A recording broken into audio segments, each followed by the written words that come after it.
Naomba tusimame.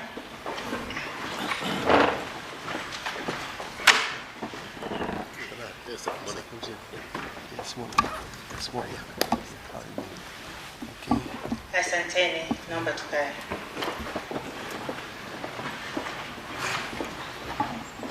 Mr. Emmanuel Tutuba, Governor, Bank of Tanzania. Dr. Yamungu Kayandabila, Deputy Governor, Economic and Financial Policies. Mr. Theobald Sabi, Chairperson, Tanzania Bankers Association. Dr. Suleiman Misango, Director, Economic Research and Policies.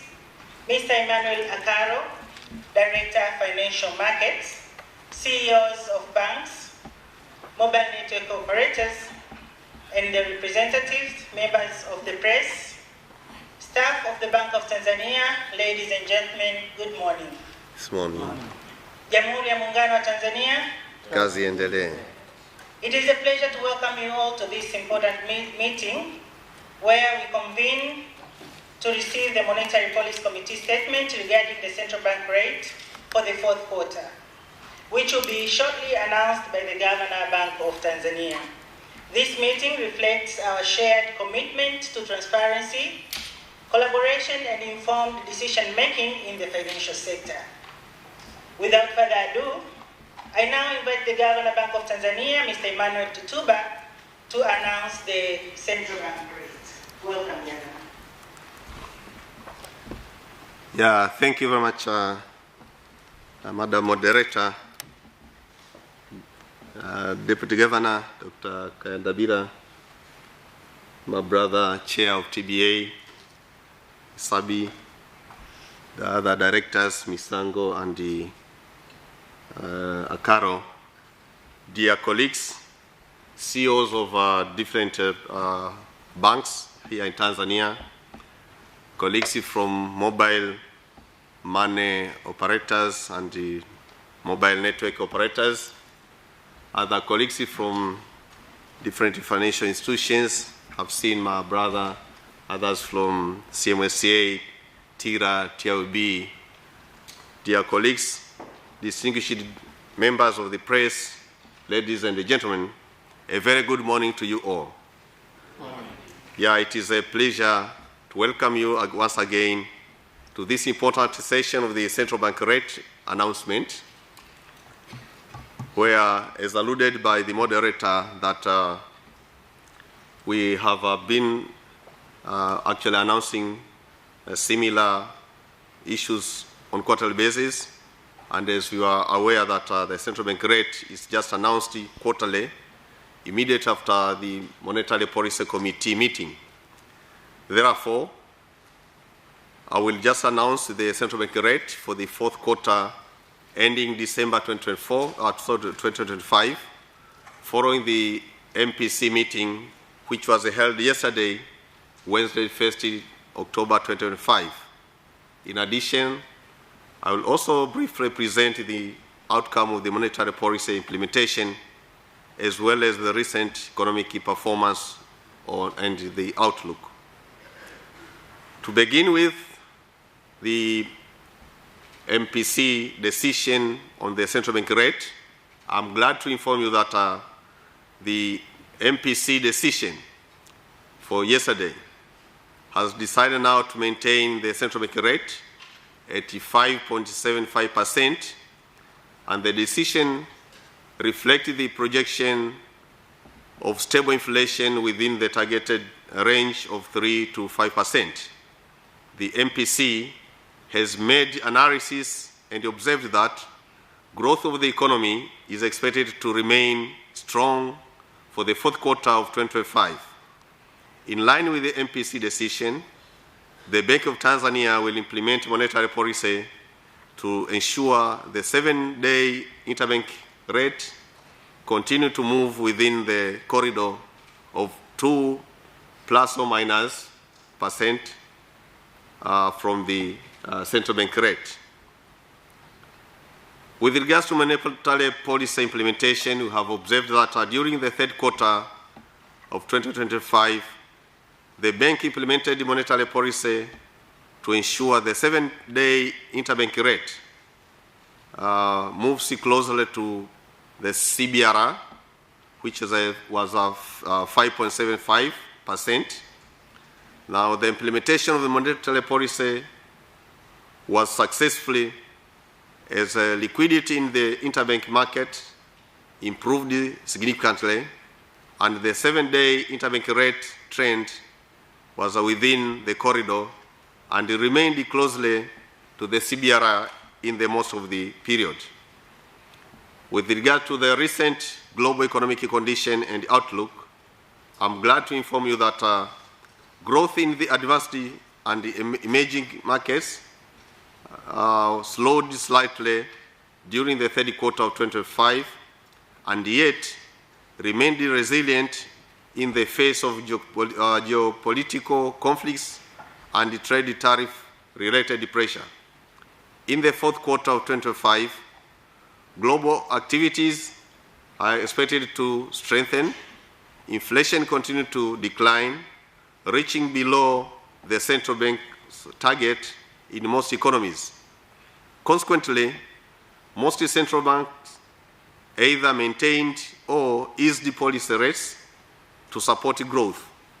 This situation is expected to remain unchanged in the fourth quarter of 2025.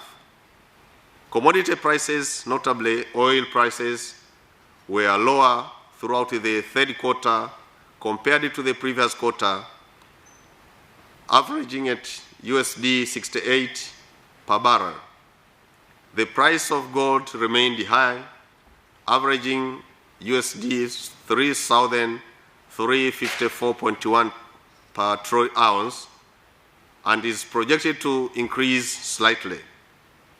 With regard to the recent domestic economic performance and outlook, I'm glad to inform you that in mainland Tanzania, inflation remained low at 3.4% in August 2025, well within the target range of 3 to 5%, and consistent with the EAC and SADC convergence criteria. The Benki projects that inflation will remain within the target, underpinned by prudent monetary and fiscal policies, stable food supply, exchange rate stability, reliable electricity, and moderate oil prices. For the case of Zanzibar, inflation declined to 4% in August 2025 from 4.2% in July 2025. Also, this was within the target and was driven mainly by lower food prices. For the fourth quarter, Zanzibar inflation is projected to stay below the 5% threshold. In general, Tanzanian economic activities continued to strengthen in previous quarters. Mainland Tanzania, the GDP grew by 5.4% in the first quarter of 2025, up from 5.2% in the same period in 2024.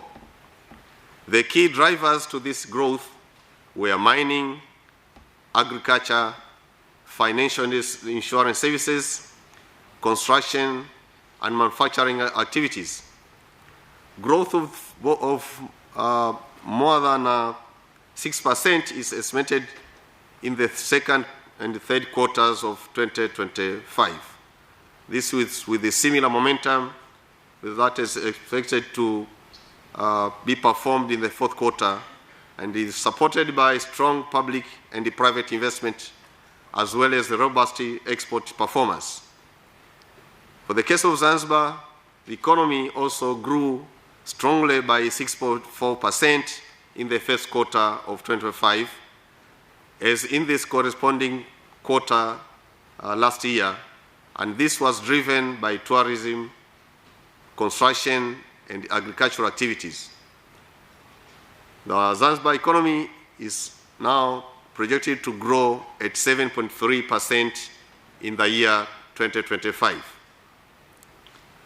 Monetarily, with regards to money supply, I'm glad to inform you that money supply expanded by 20.4% in the third quarter of 2025, compared with 19.1% in the previous quarter.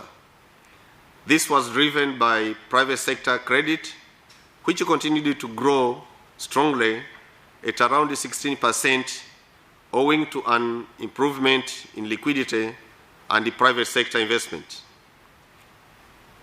In terms of the banking sector, we are glad to inform you that the banking sector in general remained stable and resilient, with adequate liquidity, strong capital, and profitability throughout the third quarter. Non-performing loans declined to 3.3% in August 2025, and this was below the acceptable threshold of 5%. For the current account, I'm glad to inform that current account deficit continued to narrow and reached to 2.4% of GDP in the year ending September 2025. This was down from 3.8% in the corresponding period of last year. This was driven by an increase in export earnings, particularly from traditional export crops, tourism, and gold.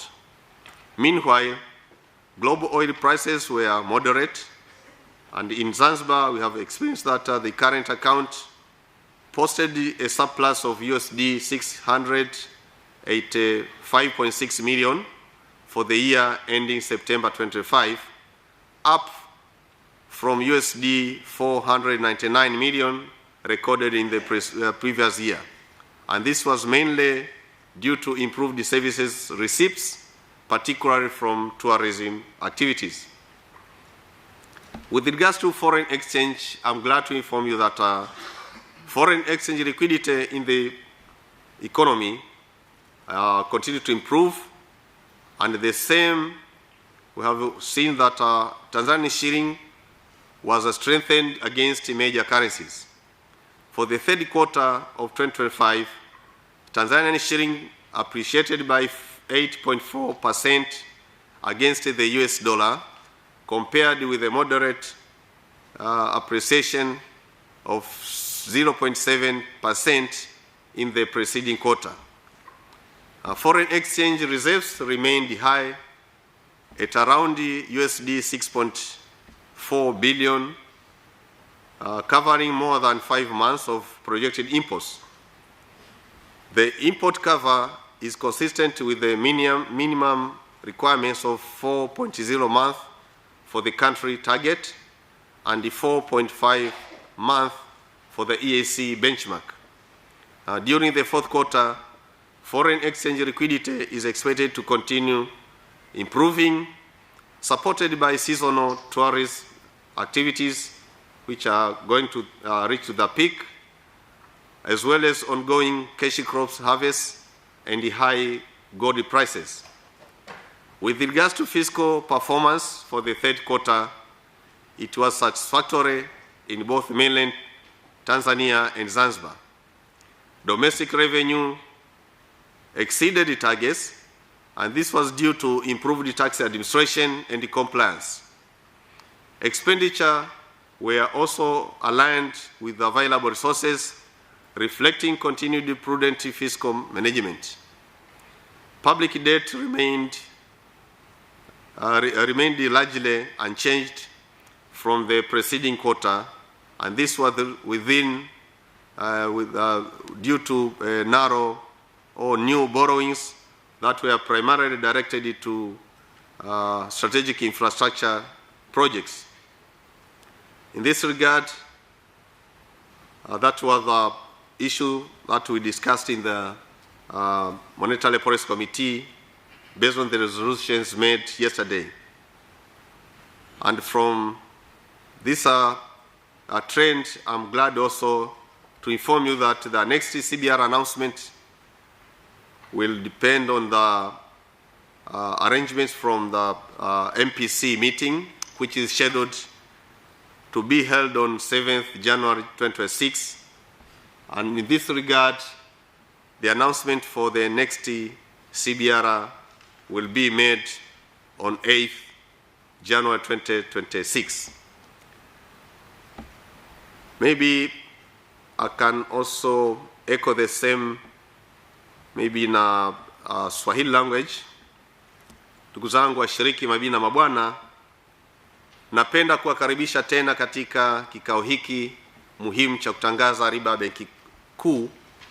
Na kama tunafahamu kwamba huwa tunatangaza kila baada ya maazimio ya kikao cha sera cha kamati ya sera ya fedha, ambapo tulikutana jana tarehe 1 kwa ajili ya kupitia na kufanya tathmini ya hali ya uchumi, na hivyo tutatangaza na kuwasilisha kwa kifupi mwenendo wa uchumi na matarajio yake kulingana na tathmini iliyofanywa na kamati. Kwa upande wa riba ya Benki Kuu, nafurahi kuwajulisha kwamba kamati ya sera ya fedha ilikutana jana tarehe 1 Oktoba na kuamua kwamba riba ya Benki Kuu itaendelea kuwa 5.75 kwa kipindi cha Oktoba hadi Desemba 2025. Na kwa muktadha huo, Benki Kuu ya Tanzania itatekeleza sera ya fedha kwa lengo la kuhakikisha kuwa riba ya mikopo ya siku 7 baina ya mabenki inabaki ndani ya wigo wa 2% juu au chini ya riba Benki Kuu. Uamuzi huu umetokana na tathmini iliyofanyika kuhusu mwenendo wa mfumuko wa bei na ukuaji wa uchumi. Hivyo mfumuko wa bei ulikuwa 3.4 mwezi Agosti na unatarajiwa kubaki ndani ya lengo la 3 hadi 5.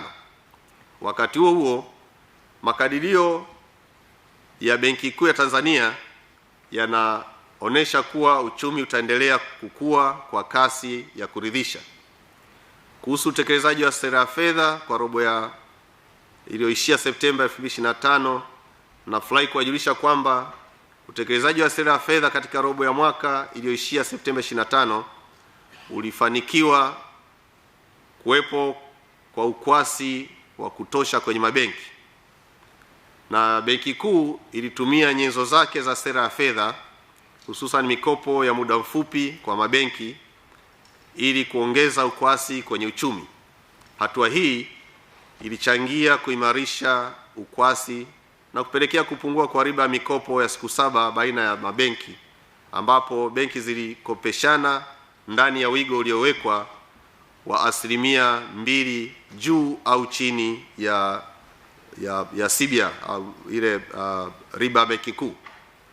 Kuhusu mwenendo na matarajio ya uchumi wa dunia, nafurahi kuwajulisha kuwa kamati ya sera ya fedha Benki Kuu ilitathmini mwenendo wa uchumi wa dunia na kubaini kuwa ukuaji wa uchumi katika nchi zilizoendelea na zile zinazoibukia umepungua kidogo katika robo 3 za mwaka 2025, ingawa umeendelea kuwa imara licha ya migogoro ya kisiasa na mivutano ya ushuru wa forodha kwa bidhaa wanazouziana kati yao. Hata hivyo, katika robo ya 4 uchumi wa dunia unatarajiwa kuimarika zaidi.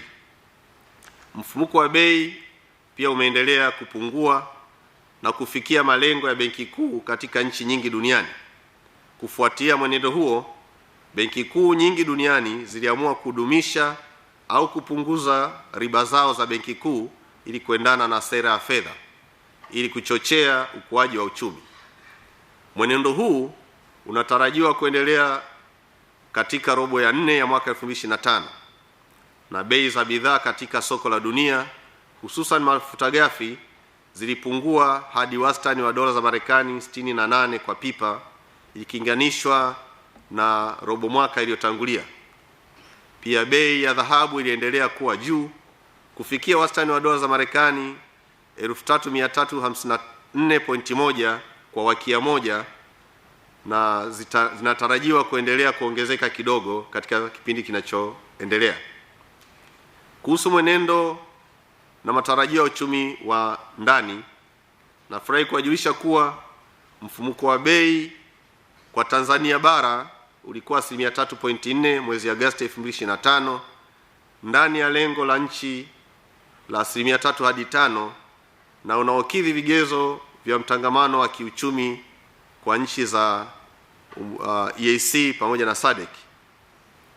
Matarajio ya Benki Kuu yanaonesha kuwa mfumuko wa bei utaendelea kubaki ndani ya lengo la 3% hadi 5%, na hii ni kutokana na utekelezaji madhubuti wa sera ya fedha na sera za kibajeti, pia kutokana na uwepo wa chakula cha kutosha na utulivu wa thamani ya shilingi. Mwenendo huu utachagizwa pia na uwepo wa umeme wa uhakika na kupungua kwa bei ya mafuta ghafi. Kwa upande wa Zanzibar, mfumuko wa bei ulipungua kutoka 4.2% hadi 4.0% ukiwa ndani ya lengo, na hii imetokana na kupungua kwa bei za vyakula. Mfumuko wa bei kwa Zanzibar unatarajiwa kuendelea kubaki chini ya lengo la 5%.